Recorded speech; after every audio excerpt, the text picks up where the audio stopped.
आप सब नाश्ता तो करते ही हैं सुबह सुबह उठ के। तो वो पोहे आते कहाँ से, बनते कहाँ से, उसके बहुत बड़े बड़े प्लांट भी होते हैं। लेकिन प्रोवेज ने एक सॉल्यूशन निकाला है जिससे आप कॉम्पैक्ट लेवल पे छोटे से उसको शुरू कर सकते हैं, ये देखने के लिए कि मार्केट में उसका क्या औचित्य है, कहाँ तक वो मार्केट में आगे जा सकता है। तो आइए जानते हैं अंशुल सर से कि इस छोटे प्लांट की लागत कितनी है और ये कैसे वर्क करता है। वो जी बिल्कुल सही कहा आपने कि अभी तक के वीडियो में हमने बेसिक जो हमारी रोटी की नीड है या हमारी दाल की नीड है या हमारे चने बेसन की नीड है या राइस पाउडर नीड वो समझा। उसके बाद हमने समझा सेकंड जो हमारा मिल्क से रिलेटेड नीड है या हमारे नॉनवेज की नीड है वो समझा। थर्ड सेगमेंट जो सबसे इंपॉर्टेंट सेगमेंट है आज की डेट में, गरीब अमीर के अंदर फ़र्क नहीं रहा। हर आदमी जो है मॉर्निंग में ब्रेकफास्ट करना चाहता है, इवनिंग में भी ब्रेकफास्ट करना चाहता है। हालांकि इवनिंग ब्रेकफास्ट काफ़ी बड़ी लग्जरी क्लास के अंदर बहुत पॉपुलर है।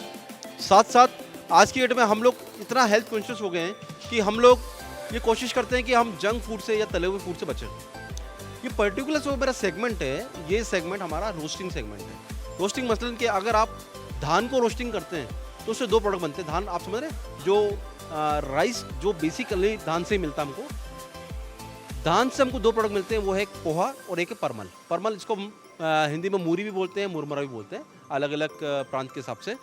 तो पोहे को आप देखिए, आपने भी नोटिस किया होगा कोविड के बाद एक मास जो हमारी पॉपुलेशन है वो पोहे को एज ए ब्रेकफास्ट एक्सेप्ट किया।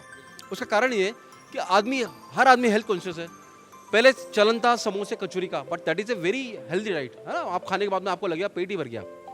अब प्रचलन हो गया कि आदमी चाहता है कम से कम वेट का डाइट खाए और उसके बेसिक जो नीड है बॉडी की वो भी फुलफिल रहे, वो भूखा भी महसूस ना करे, पेट भी भरा महसूस ना हो। तो उसके लिए सबसे जो अभी पॉपुलर फूड है वो है पोहा और परमल। कुछ लोग परमल खाते हैं, कुछ लोग पोहा खाते हैं, बट मोस्टली धान से रिलेटेड जो फूड है वो लोग ब्रेकफास्ट में, इवनिंग में और मॉर्निंग में खाते हैं। तो बेसिकली इसमें क्या है मोजी, कि धान आपको अलग अलग प्रांत से अलग अलग तरह से मिल जाती है और उसको हमारे पास सॉल्यूशन ऐसे हैं कि आप उसको रोस्टिंग करके और फ्लेकिंग यानी कि चपटा करके आप उससे परमल बना सकते हो या उसको फुला करके पोहा बना सकते हो। मतलब दोनों ही तरह की टेक्नोलॉजी हमारे पास अवेलेबल है। और इसके अंदर हमारे पास जो मिनिमम इन्वेस्टमेंट की मशीन है वो 1.5 लाख, 2 लाख, 2.5 लाख, 3 लाख अलग अलग सेगमेंट की मशीन है। लेकिन मिनिमम जो सेगमेंट है वो हम लोग 1.5 लाख रुपए की मशीन से प्लानिंग करके अपना घर पे पोहा या मुरमुरा बना सकते हैं। साथ साथ एक अलग क्लास जो इसके साथ चलती है वो है रोस्टिंग की। मसलन कि जैसे चने हम आजकल भुने हुए खाते हैं, हम जो काजू है आजकल भुने काजू, भुने बादाम या भुने मखाने जो होते हैं उन सबको खाने का प्रचलन चालू हो गया। उसका कारण ये था कि आप जब रोस्टिंग करते हैं तो उसके अंदर एक तो क्रिस्पीनेस आ जाती है, तो टेस्ट बढ़ जाता है। दूसरा, उसके अंदर कोई भी माइक्रो ऑर्गेनिज्म यानी कि कीटाणु मौजूद है वो खत्म हो जाते हैं।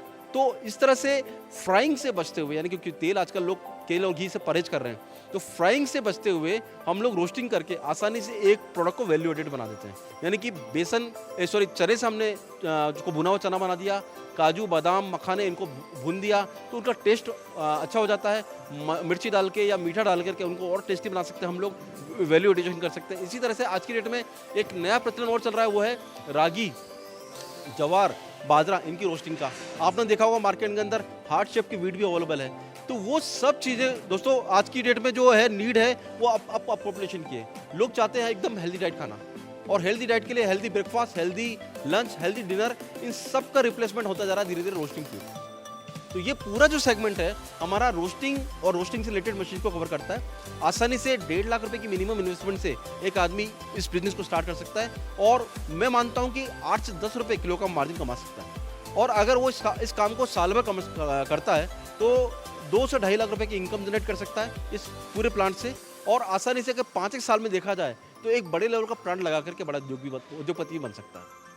बस देर है विजन की, आपको यहाँ तक पहुँचना है और ये छोटे छोटे प्लांट लगा करके अपना बिजनेस स्टार्ट करके देखना है।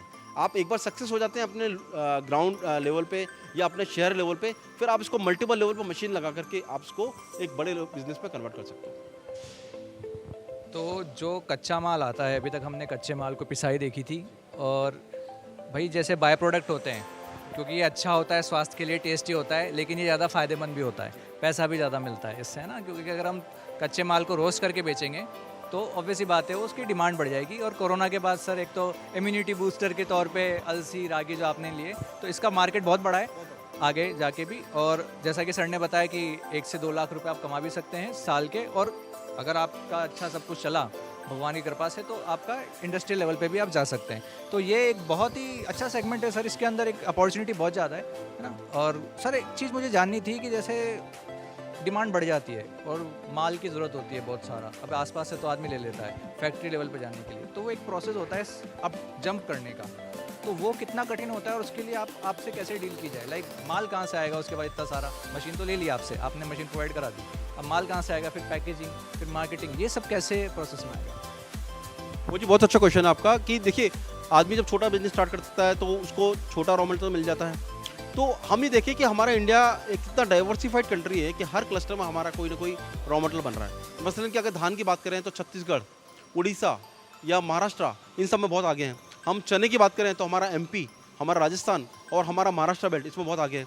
हम दाल की बात करें तो हमारा साउथ इसमें आगे है।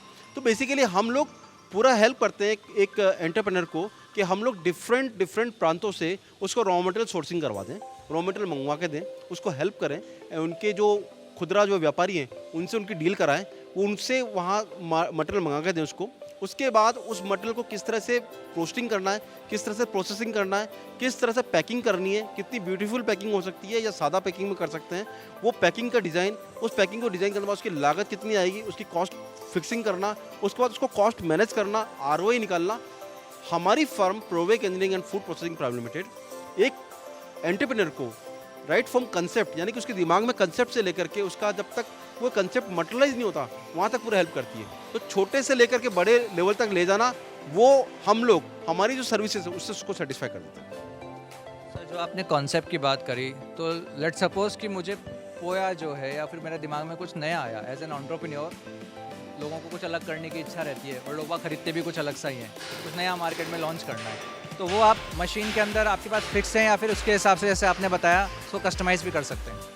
डेफिनेटली हम लोग कस्टमाइज कर सकते हैं। मतलब जैसे अभी मेरे पास कल परसों किसी का फ़ोन आया था कि भाई मुझे मेज को बॉयल करके उसको चपटा करके उसके अंदर स्पाइसेस डालना है, तो मैंने कहा ठीक है संभव है ये। तो इसी तरह से हर प्रोडक्ट को हम ये एक बेंचमार्क छोड़ दें कि जो प्रोडक्ट मार्केट में अवेलेबल है वही एक फाइनल है। ये प्रोडक्ट इनोवेशन का काम रेगुलर सतत चलने वाला है।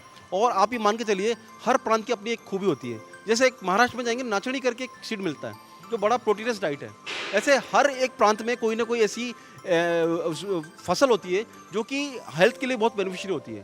तो हम लोगों को सफल यही करना चाहते हैं कि भाई लोग अपने अपने लोकल लेवल की फसल को पहचानें, उनको किस तरह से प्रोसेसिंग करना है वो कंसेप्ट के लिए हमारे पास आएँ, हम उनको बताएंगे कि किस तरह से वैल्यू एडिशन हो सकता है। जैसे आप अभी कई मार्केट में चीज़ें हैं, जैसे आप मान के चलिए खिचड़े का पापड़ आ गया, या पहले तो एक नॉर्मल पापड़ आता था, तो ये लोगों ने कहीं ना कहीं तो सीखा होगा, कहीं ना कहीं किसी ने इन्वेंशन किया होगा, फिर मार्केट में आया, तो लोगों को सोचने की देर है बस। तो फिर सोचने के बाद में हम लोग उसको राइट फ्रॉम कंसेप्ट, यानी कि क्या मशीन लगेगी ये हम प्रपोज करेंगे। मशीन लगने के बाद उसका कैसे एडिशन होगा, वैल्यू एडिशन कैसा होगा, उसको मसाला डालना है, कितना डालना है, क्या मसाला डालना है, उसको स्पाइसी बनाना है कि स्वीट बनाना है, ये सब हम लोग मदद करते हैं। हमारे पास पूरी टीम है फूड टेक्नोलॉजी की जो एंड टू एंड लोगों को वैल्यू एडिशन के लिए मदद करती है। तो आपके पास भी अगर दिमाग में कोई आइडिया हो या आपने कहीं कॉन्सेप्ट देखा हो, कोई गैप ढूंढा हो, या आपको फूड टेक के अंदर कुछ करना है लाइफ में, आपका कहीं अटक रहा है कुछ भी काम, तो आप सीधा इस लिंक पे क्लिक करें या प्रोवेट से संपर्क करें। आपका कॉन्सेप्ट से लेके फाइनल टर्न की तक पूरा सोल्यूशन मिलेगा।